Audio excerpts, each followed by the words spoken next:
Okay, so there we go. The Airtec cooler is on.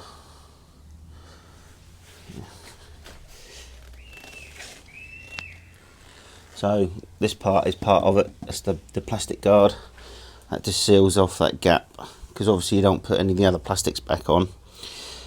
Just stops the air sort of coming up through here. It just makes sure all the air's diverted through the radiator. So yeah, all the pipe work's on, all nice and tight, all the way up. Goes up there, up onto the throttle body, and new throttle body's on. Same this side, all the way round, down, and then underneath.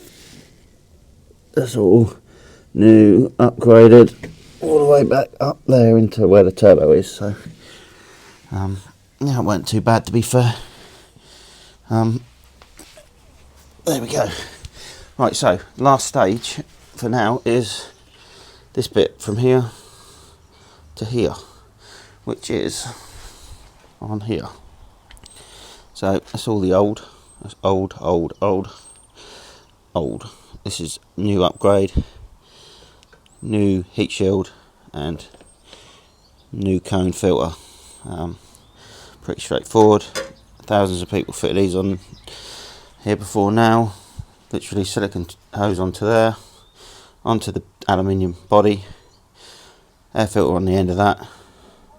Make sure you've got your mass airflow sensor on there, and then I think we're going to be close to ready to start. So let's get on it.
Okay, so there you go.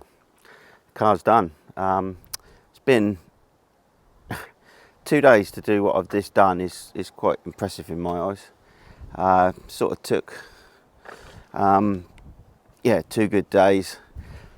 Considering I knew most of the car already, but not all of it. But it's there. It's sitting lovely. I've done a few other bits which says videos to come. Keen eyes might notice what's different about the car, but I'll run through everything in next videos. I think the hardest bit for this whole process was to fit the cat, really.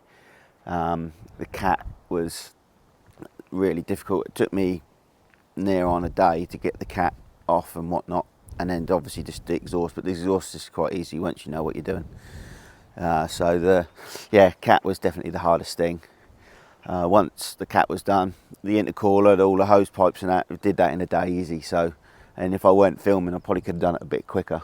But it's one of them things, you know, when you're trying to film, it always takes longer. I did some work on a mate's car last week, and that was just changing another cat. And to be fair, we did that in like 4 hours. Same process as this, really. So anyway, yeah, stay tuned for the next video, because I'll sort of be explaining how to put the TRS on, the software, and what you get, how to do it, how easy it is, and what you have, the information you have to give to TRS to get the map done. So yeah, so I might just drop a couple of sound clips in at the end, but I'm going to do a proper sound video as a separate video, because it deserves a bit more than just someone standing there revving it. So yeah, stay tuned. I'll see you on the TRS video, and then my next video after that will be taking it to TRS to get it fine-tuned, which it's all about data logging and stuff, just to make sure that's not running things as it shouldn't and how it should be. So that's all to follow. So if you like the video, subscribe, and we'll see you hopefully in the next one.